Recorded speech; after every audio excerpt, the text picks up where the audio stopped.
نشوفوا الدرس ديال المعلم في المستوى. البلان اللي غادي نتبعوه هو غادي نبداو باكتيفيتي، من بعد غادي نشوفوا التعريف ديال المعلم في المستوى والانواع ديالو لي تيب و لي كوردوني دان بوين، يعني احداثيات النقطه. اذا اول حاجه غادي نبداو باكتيفيتي. Donc on considère le repère du plan d'origine O. نعتبر المعلم التالي الاصل ديالو هو صفر. اذا في هذا المعلم عندنا النقطه A، النقطه B والنقطه C. بالنسبه لا première question، donner les coordonnées des points A, B et C. اعطي احداثيات نقاط A و B و C. غادي نقراوهم انطلاقا من المعلم. Deuxième question, placez dans le repère les points D et E de coordonnées respectives 3, 0, 2, moins 3. إذن ضع في المعلم النقاط D و E ذات الإحداثيات 3 0 و 2 ناقص 3. Troisième question, placez dans le repère le point F d'abscisse moins 3, 5,5 et d'ordonnée moins 2,5. Très bien. إذا غادي نبداو بلا بروميير كيسيون. غنشوفو هنا في المعلم إحداثيات نقطة A، إحداثيات نقطة B وإحداثيات نقطة C. إذا غادي نطلب منكم توقيف الفيديو والمحاولة ديال إنجاز التمرين. داكوغ. إذا إحداثيات نقطة A، كيف نعرف إحداثيات نقطة A؟ أول حاجة كنديرو الإسقاط ديال نقطة A على محور الأفاصيل، هذا هو محور الأفاصيل أكس دي زابسيس، وهذا محور الاراتيب اكس دوردوني. اذا الا درنا الاسقاط ديال نقطه A على محور الافاصيل غيعطينا افصول نقطه A، وغيكون في هذه الحاله هو 2. من بعد غادي نديرو اسقاط النقطه A على محور الاراتيب غيعطينا النقطه 1. اذا افصول نقطه A هو 2 وارتبوبها هو 1. بنفس الطريقه عندنا افصول النقطه A غادي نديرو الاسقاط على محور الافاصيل تعطينا ناقص 1، أرتوب النقطة B هو ناقص 1. هنا النقطة C تنتمي لمحور الأفاصيل، إذا الأفصول ديالها غيكون هو 4 والأرتوب هو 0. Très bien. هذا concernant la première question. لي سوليسيون ديالو هو هذا: A إحداثيات ديالها 2 1، B ناقص 1 ناقص 1، و C 4 0. هكا كنكتبو إحداثيات النقاط. جيد. دابا غادي نمشيو لا دوزيام كيسيون. غادي نستعملوا اللوجيسيال ديالنا اللي مرسوم فيه المعلم. عندنا النقطه A، النقطه B والنقطه C. لا دوزيام كيسيون مطلوب منا هو نبلاصي ضع النقطه D والنقطه E في هذا المعلم اللي الاصل ديالو هو O.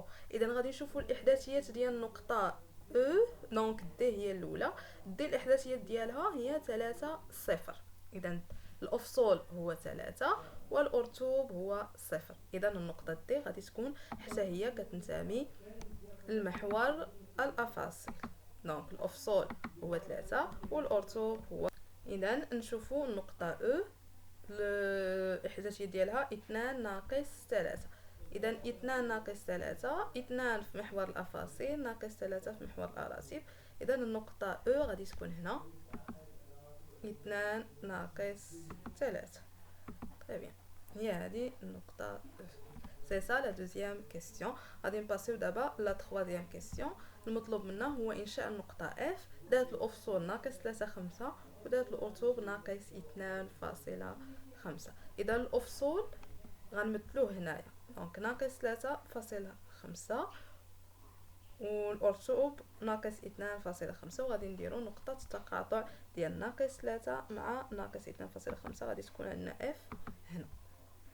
دونك ناقص 3 ناقص 3.5 ناقص 2 ناقص 2.5، التقاطع ديالهم بجوج غيعطيونا النقطة F. يعني هكا كنكونو سالينا لاكتيفيتي، مثلنا النقطة D E و F. دابا غنمرو لغوبير دو بلان، التعريف ديال معلم. دونك دو droites graduées séquentes OI et OG forment ce qu'on appelle un repère du plan. Le point O s'appelle l'origine du repère, la droite OI s'appelle l'axe des abscisses, la droite OG s'appelle l'axe des ordonnées. المستقيمان مدرجان يتقاطعان. إذا المستقيم OE والمستقيم OG يتقاطعان في النقطة O يشكلان ما يسمى بمعلم. إذا النقطة O اللي هي نقطة تقاطع المستقيم OE والمستقيم OG تسمى أصل المعلم. المستقيم OE يسمى محور الأفاصيل، والمستقيم OG يسمى محور الأراتب. طيب بيان، إذا هذا هو التعريف ديال المعلم. قلنا أنه عندنا عدة أنواع ديال المعلم، عنده أنواع. إذا لو تيب 1 لو تيب 2 et لو تيب 3. غنشوفوا النوع الأول شنو الاسم ديال هاد النوع. إذا سي ان غوبير كيلكونك.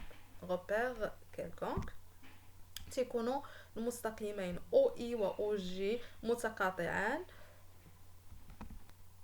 بلوس دو سا ان وحده القياس لونيتي دو لونغور او اي ديال محور الافاصيل كتكون مختلفه على لونيتي دو لونغور او جي ديال محور الاراتب. ما معنى لونيتي دو لونغور؟ يعني وحده القياس او اي، يعني المسافه او اي كتكون كتخالف المسافه او جي. مثلا او اي نقدر ندرج هذا المستقيم بواحد سنتيمتر، وهذا المستقيم ندرجه بواحد فاصلة سنتيمتر، 1.5 سنتيمتر او لا 2 سنتيمتر. يعني التدريجات اللي كندرج بها محور الافاصيل كتكون مختلفه على محور الاراتب. زائد ان هاد المستقيمان كيكونوا متقاطعين فقط، ما كيشكلوش ليا زاويه قائمه. اذا هذا هو النوع الاول، تيكون مستقيمان متقاطعان يشكلان معلم. دونك لو تيب 2 هو لو روبير اورتوغونال. لو روبير اورتوغونال هو المعلم المتعامد. دونك معلم متعامد يعني ان المحور الافاصيل تيكون متعامد مع محور الاراتب، ولكن وحده القياس او اي مع او جي كيكونوا مختلفين. يعني التدريج ديال محور الافاصيل، التدريجات كيكونوا مختلفين بالنسبه ديال محور الافاصيل، مختلفين مع التدريجات ديال محور الاراتب. يعني الا كانت هنا 2 سنتيمتر، يعني التدريجات كنمشيو ب2 سنتيمتر، هنا نقدر نمشي ب1 سنتيمتر او لا 3 سنتيمتر. دونك ديما مختلفين. دونك اورتوغونال متعامد، هنا كيشكل ليا زاويه قائمه. دونك روبير اورتوغونال. التيب الثالث هو لو روبير اورتونورمي. ما معنى روبير اورتونورمي؟ تيكون متعامد وممنظم. ما معنى منظم؟ يعني ان وحده القياس او اي كتساوي لي وحده القياس او جي. يعني التدريجات اللي كندرج بها محور الافاصيل كتكونوا نفس التدريجات اللي غادي ندرج بها محور الاراتب. بيان، دونك هنا في هذه الوحده شفنا التعريف ديال المعلم والانواع ديالو. قلنا كاين روبير كيلكونك، روبير اورتوغونال وروبير اورتونورمي، يعني معلم متعامد ومعلم متعامد وممنظم. دابا غادي نشوفوا احداثيات النقطه. coordonnées d'un point. نبداو بالتعريف. donc on considère un repère OIG du plan et un point M quelconque. نعتبر معلم كنسميوه OIG يعني الاصل ديالو هو O، ونعتبر نقطه في معلم، نقطه M موضوعه في هذا المعلم OIG. donc en traçant la parallèle à OG, passant par M, on obtient sur l'axe OI l'abscisse X du point M. ما معنى؟ إذا رسمنا المستقيم OG عفوا رسمنا المستقيم الموازي ل OG والمار من نقطة M، هذا المستقيم هذا غيقطع ليا محور الأفاصيل OI في واحد النقطة X اللي غادي تسمى أفصول النقطة M. La même chose, en traçant la parallèle à OI, passant par M, on obtient sur l'axe OG l'ordonnée Y du point M. إذا رسمنا المستقيم الموازي للمستقيم OI والذي يمر من نقطة M، هذا المستقيم غيقطع لنا OG في نقطة Y تسمى أرسوب النقطة M. إذا هكا انطلاقا يعني بهذه الطريقة كنحدو إحداثية النقطة M X اللي هي الأفصول و y اللي هي الأرطول. دونك لو كوبل دو غيال كنكتبوها على هذا الشكل، قوس x و فاصلة y قوس. ما معنى؟ دونك لو كوبل دو غيال x y et le couple de coordonnées du point M، يعني هاد الزوج x y يسمى زوج إحداثيات النقطة M، يعني أفصول x وأرطوب y. نشوفوا مثال توضيحي أكثر. إذا عندنا النقطة M في الروبير يعني في المعلم. إذا إلا بغينا نعرفوا افصول نقطة ا كندير المستقيم الذي يوازي المستقيم او جي ويمر من نقطة ا، غيقطع ليا هذا المستقيم او اي في النقطة اثنان اللي هي كنعتبرها هي افصول النقطة ا. من بعد كندير المستقيم الموازي لاو اي ويمر من نقطة ام، غيقطع ليا محور الاراتيب اللي هو مستقيم او جي في نقطة 3 اللي هي ارتوب النقطة ام. اولا بشكل اسهل كندير اسقاط النقطة ام على افصول على محور الافاصيل غادي تعطيني 2، واسقاط النقطة ام على محور الاراتيب غادي تعطيني نقطة 3. اذا 2 3 هما احداثيات النقطة ام. دونك لو بوين ام ا بور كوردوني 2 3. احداثيات النقطة ام هما 2 و 3، وفصول 2 والارتوب 3. اذا غنتهيو بان اكزرسيس تمرين. دونك اون كونسيدير لو روبير دو بلون دوريجين او، هو هذا المعلم الاصل ديالو او. عندنا هنايا عده نقاط ممثله ا و بي و سي و دي او و اف و جي و اش. شنو المطلوب مني؟ المطلوب مني هو انني نحدد الاحداثيات ديال هاد النقاط. ديتيرميني لي كوردوني لي بوين ا بي سي دي او اف جي اي اش. اذا غادي نحبسوا الفيديو وغنشوفوا غنحدوا اون ديتيرمين لي كوردوني احداثيات النقاط ا بي سي دي او اف اتسيتيرا. اذا هنا المطلوب مني هو من المعلم نقرا احداثيات النقط. تري بيان. اذا نجاوبوا انصامبل.